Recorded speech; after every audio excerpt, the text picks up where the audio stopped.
नाज़रीन, इस टाइम भारत के आर्मी चीफ एमएम निरवा ने सऊदी अरेबिया और यूएई के इंतहाई अहम दौरे पर हैं। इस दौरे की पाकिस्तान के हवाले से और भारत के हवाले से इंतहाई अहमियत है। आज की इस वीडियो में हम इसी दौरे की अहमियत को डिस्कस करने वाले हैं और देखने वाले हैं कि वो क्या पॉइंट्स हैं जिससे भारत को इस दौरे से फ़ायदा होने वाला है और किस तरह से पाकिस्तान और सऊदी अरब के हालात जो पहले से ही अपनी बेहतरीन हालत में मौजूद नहीं है, उनके ऊपर इस दौरे का क्या असर होने वाला है।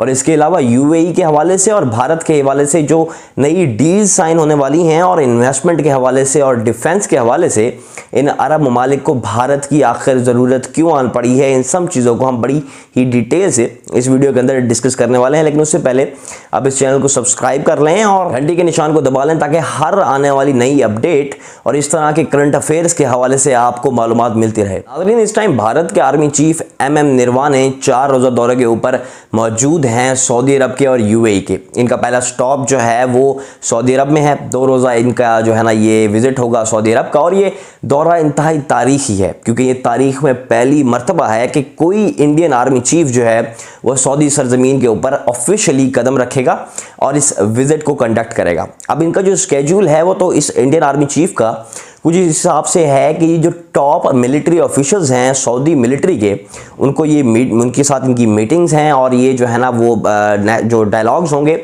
जो इनके टाइज़ हैं डिफेंस के हवाले से, उनको ये डिस्कस करने वाले हैं। इसके अलावा इंडियन आर्मी चीफ का सऊदी डिफेंस नेशनल यूनिवर्सिटी के अंदर खिताब भी है और इसके अलावा जो डिफेंस के हवाले से इनकी स्ट्रेटजीज़ हैं ये इन फ्यूचर उसको डिस्कस करने वाले हैं। अब इस दौरे के हवाले से जो सबसे अहमियत ये है कि सबसे पहली बात कि ये तारीख का पहला दौरा है किसी भी इंडियन आर्मी चीफ का। अब ये दौरा क्यों हो रहा है, इस दौरे के हवाले से इस दौरे की टाइमिंग्स जो हैं वो बहुत ज़्यादा अहमियत की हामिल हैं। ये दौरा उन दिनों में हो रहा है जब पाकिस्तान और सऊदी अरब के दरमियान जो हालात हैं वो अपनी बेहतरीन सूरत हाल में मौजूद नहीं है और इंडिया के आर्मी चीफ का विजिट ये बताता है, ये मैसेज है पाकिस्तान को सऊदी अरब की जानिब से कि अगर आप तुर्की के ब्लॉक के अंदर, ईरान के ब्लॉक के अंदर जा सकते हैं, उनके साथ अपनी एलिजेंस कायम कर सकते हैं, अपनी अलायंस को बूस्ट कर सकते हैं, तो सऊदी अरब इंडिया जैसे ऑप्शन की तरफ भी जा सकता है। ये बेसिकली एक क्लियर कट मैसेज है पाकिस्तान के लिए फॉर द फ्यूचर कि अगर आप ओआईसी से निकलते हैं, आप एक अलहदा ब्लॉक बनाते हैं, तो हमारे पास दूसरे ऑप्शंस भी मौजूद हैं। अब इसकी टाइमिंग्स इसलिए भी इंपॉर्टेंट है क्योंकि हालात पाकिस्तान और सऊदी अरब के दरमियान अपनी बेस्ट सूरत हाल में नहीं है। उसकी वजह, सबसे पहली वजह जो थी वो यमन वॉर के अंदर जब सऊदीया ने पाकिस्तान मिलिट्री की डिमांड की तो पाकिस्तान ने जाने से इनकार कर दिया। पाकिस्तान ने अपनी फ़ौज को यमन वॉर में भेजने से इनकार कर दिया, जिससे भी सऊदीया पाकिस्तान से नाराज़ था। अब ये नाराज़गी, दूसरा जो इवेंट था जिसने इन दोनों मुल्कों के हालात को ख़राब किया वो तब हुआ जब पाकिस्तान के फॉरेन मिनिस्टर शाह महमूद कुरैशी ने यह स्टेटमेंट दी कि पाकिस्तान ओआईसी को छोड़कर एक और ब्लॉक बना लेगा अगर ओआईसी के अंदर कश्मीर के एजेंडे को नहीं उठाया जाता। अब इस स्टेटमेंट के ऊपर भी सऊदी हुक्मरान जो हैं वो बहुत ज़्यादा नाराज़ हुए। इसके अलावा हालात बेहतर नहीं हैं, ये वाज़ेह है क्योंकि जो $2 मिलियन इन्होंने हमारे बैंकों के अंदर रखवाए थे करंट अकाउंट डेफिसिट को कंट्रोल करने के लिए, इन्होंने उसकी भी डिमांड को डिले नहीं किया और वो पैसे मांग लिए हैं। इसके अलावा जो डेफर्ड वैल्यू के ऊपर पाकिस्तान को जो तेल दिया था सऊदी अरब ने, वो तेल की पेमेंट भी पाकिस्तान से सऊदी अरब ने वापस मांग ली। अब ये सारी सूरत हाल वाज़े करती है कि पाकिस्तान और सऊदी अरब के हालात उस सूरत हाल पे नहीं हैं जिस तरह माजी में हुआ करते थे। अब इस सिचुएशन का जो है ना भारत फ़ायदा उठा सकता है और सऊदी अरब के साथ अपनी डिफेंस के हवाले से और दूसरी चीज़ों के हवाले से, ट्रेड के हवाले से अपनी कॉपरेशन बढ़ा सकता है। आप समझेंगे इस तरह का एक विजिट काफ़ी नहीं है इन दोनों मुल्कों के ताल्लुकात को इस लेवल तक पहुंचाने के लिए कि पाकिस्तान साइड लाइन हो जाए। इसके लिए पूरा एक सीरीज़ ऑफ टॉक्स होती हैं, पूरा आपके डेलीगेशन जाते हैं, लेकिन ये पहला स्टेप है। और इसके बाद से डिफेंस के हवाले से, क्योंकि डिफेंस में सऊदी अरब का पाकिस्तान के साथ ही ताल्लुक था और पाकिस्तान की कॉपरेशन में सऊदी अरब को जो हमसे जो चाहिए था वो हमारी फ़ौज, हमारी मिलिट्री, हमारा असला ही था। यानी कि जो इतने सालों का पाकिस्तान और सऊदी अरब का जो रिलेशन रहा है वो मिलिट्री के हवाले से ही रहा है। यानी कि इस टाइम भी पाकिस्तान की फ़ौज जो है वो वहाँ पर मुक़द्दस मकामात की हिफाजत के लिए पाकिस्तान की मिलिट्री ही होती है। इसके अलावा जो सऊदी फ़ौज है उनकी ट्रेनिंग्स के लिए, तरबियत के लिए ही पाकिस्तान की फ़ौज ही जाती है। इसके अलावा सऊदी अरब पाकिस्तान के असले का दुनिया में सबसे बड़ा ख़रीदार है और सऊदीया ही दुनिया में सबसे ज़्यादा असला खरीदने वाला मुल्क भी है। तो इस तरह से पाकिस्तान की इकॉनमी को भी ये डैमेज कर सकता है, ठीक है। और सऊदी अरब के ताल्लुकात का बेहतर होना पाकिस्तान माशियत के लिए भी कुछ खातिर-खा बेहतर नहीं है। इसके अलावा इस सारे विजिट से भारत ये चाहता है कि जो मुकद्दस मकामात की जो हिफाजत है वो पाकिस्तान आर्मी के हाथों में है, वो उनसे ले ली जाए और भारतीय फौज के अंदर जो मुसलमान अफसरान मौजूद हैं उनको वहां पर तैनात किया जाए। इसके अलावा भारत अपनी डिफेंस कॉपरेशन बढ़ाना चाहता है। भारत अपने ब्रह्मोस मिसाइल्स जो है ना वो अपने बेचता फिर रहा है और कई दूसरे मुल्कों ने, जिसके अंदर आर्मेनिया भी शामिल है, भारत से ये मिसाइल खरीद रहे हैं। तो मे भी एक मिलिट्री के हवाले से एक डील होने वाली है इंडिया के दरमियान और सऊदी अरब के दरमियान, क्योंकि सऊदीया बेसिकली असला परचेज करने में दुनिया का सबसे बड़ा मुल्क है और इंडिया ये चाहता है कि वो अपनी एक्सपोर्ट्स को बढ़ाए, इंपोर्ट्स को कम करे।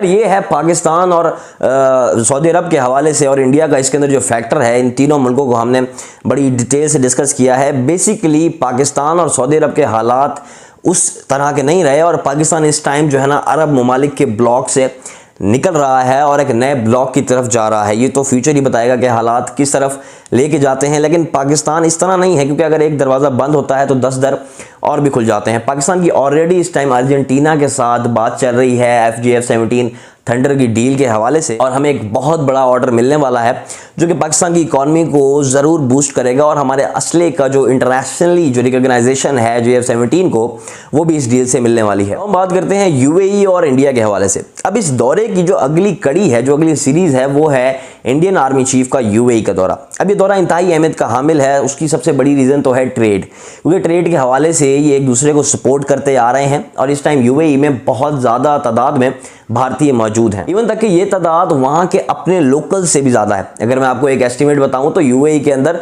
तकरीबन 60% भारतीय, 20% वहाँ के लोकल्स और 20% पाकिस्तानी मौजूद हैं। और इस हवाले से UAE और भारत के ताल्लुकात काफ़ी ज़्यादा बेहतर रहे हैं माजी में भी, और अब भी ये ताल्लुकात बेहतर हो रहे हैं। यहाँ पर आप एक बात समझिए कि भारत के अंदर भारत के जो वज़ीर आज़म हैं नरेंद्र मोदी, उन्होंने एक मेक इन इंडिया इनिशिएटिव शुरू किया था। ये जो इनकी जो है ना वो एक पूरी तहरीक है, जिसका मकसद ये है कि आप अपनी इंपोर्ट्स को कम करेंगे, आप बाहर से चीज़ें कम मंगवाएंगे और आप अपने मुल्क के अंदर ही अपनी ज़रूरत की अशिया को पूरा करेंगे। अब डील ये होने वाली है कि UAE की एक कंपनी एक ठेका लेने वाली है जो है ना वो तकरीबन 5 से 6 हज़ार राइफल्स का, ठीक है, भारतीय राइफल्स का, और इन राइफल्स को ये कॉपरेशन जो है ये इंडिया में जाकर ही बनाएगी। इस तरह इंडिया और UAE के दरमियान ताल्लुकात बेहतर हो रहे हैं डिफेंस कॉपरेशन के हवाले से, और ये पाकिस्तान के लिए काफ़ी ज़्यादा थ्रेटनिंग है, क्योंकि अभी पाकिस्तान का UAE के साथ वीज़े का इशू अभी तक चल रहा है और वो इशू अभी तक रिजॉल्व नहीं हो सका। जबकि दूसरी जानिब UAE के साथ भारत की डीलिंग्स जो हैं वो काफ़ी ज़्यादा बेहतर हो चुकी हैं और बढ़ चुकी हैं। इस हवाले से जो दूसरा अहम पॉइंट है वो ये है कि क्योंकि ईरान का जो है ना वो इसराइल के साथ ऑलरेडी जो है ना हालात ख़राब हैं, और इसराइल जो है ये भारत का बड़ा ही पुराना और बड़ा ही स्ट्रॉन्ग एलाई है, और UAE अब जो है ना वो इसराइल के ग्रुप के अंदर शिफ्ट हो चुका है। तो इस तरह से भारत और UAE के जो ताल्लुकात हैं वो ऑलरेडी जो है ना वो काफ़ी ज़्यादा बूस्टअप हो चुके हैं और वो एक नए लेवल तक पहुँच चुके हैं। इसके अलावा ईरान ने ये थ्रेटन भी किया है कि अगर इसराइल ने कोई नया स्टेप उठाया हमारे खिलाफ तो हम डायरेक्ट UAE के ऊपर जो है ना अटैक करेंगे। तो इस हवाले से जो इंडियन आर्मी चीफ है उनका ये विजिट इंतहाई अहमियत का हामिल है डिफेंस के हवाले से, क्योंकि ये बेसिकली श्योरिटी देने वाले हैं, ये एक कॉपरेशन के हवाले से काफ़ी ज़्यादा मदद करने वाले हैं UAE को मिलिट्री के हवाले से और कई डिफेंस पैक्ट्स के हवाले से और नई डील्स के हवाले से। तो फिलहाल तो नज़र होता ये आ रहा है कि पाकिस्तान इन गल्फ रीजन के इन मुस्लिम कंट्रीज़ से अलहदा हो रहा है और एक नए ब्लॉक की तरफ जा रहा है, और भारत का इन वेस्टर्न एशियन कंट्रीज़ के ब्लॉक के अंदर आना ये बिल्कुल वाज़ेह है।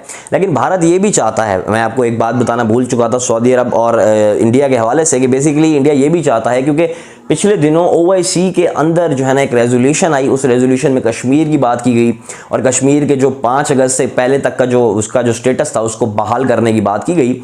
इंडिया अपनी कॉपरेशन सऊदी अरब से बढ़ा कर भी इस हवाले से OIC के अंदर भी जो है ना वो कश्मीर के महाज को दफन करना चाहता है, उसके बाप को बंद करना चाहता है। और क्योंकि अगर सऊदी अरब के साथ इनके हालात बेहतर होंगे तो दूसरा OIC या इस तरह OIC के दूसरे ममालिक जो हैं, क्योंकि OIC बहुत ज़्यादा अहमियत रखता है, OIC के अंदर 50 से ज़्यादा मुस्लिम ममालिक मौजूद हैं और उनकी एक आवाज़ है, वो एक आवाज़ रखते हैं और उनका एक स्टांस होता है। उस हवाले से भी भारत अपने आप को सिक्योर रखना चाहता है और वो एक जो उनका एक बैठा हुआ है उनके लिए एक रोड़ा है उनकी राह में कांटा है उसको भी ये हटाना चाहते हैं, इसलिए भी सऊदीया के साथ भारत अपनी कॉपरेशन बढ़ा रहा है। खैर, पाकिस्तान का सऊदी ब्लॉक से निकलना वाज़ेह है, लेकिन ये फ्यूचर बताएगा कि हालात किस तरफ से जाते हैं। पाकिस्तान ऑलरेडी तुर्की की तरफ और ईरान की तरफ शिफ्ट कर चुका है। अभी आने वाले वक्त में किस तरह से अमेरिका और ईरान की डील जो है ना वो बहाल होती है, न्यूक्लियर डील, और वो सारी रीजन की सूरत हाल को डिफाइन करेगी। पाकिस्तान ने अफगानिस्तान के साथ ऑलरेडी अपने हालात को काफ़ी ज़्यादा बेहतर कर लिया पिछले 6 माह के अंदर, और इन दोनों मुल्कों की सूरत हाल काफ़ी ज़्यादा बेहतर हुई है। तो ये था मेरा एनालिसिस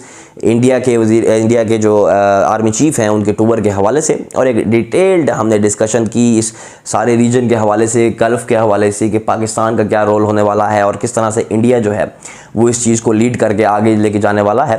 तो ये थी मेरी वीडियो। मैं उम्मीद करता हूँ ये वीडियो आपको पसंद आई होगी। अगली वीडियो तक के लिए अल्लाह।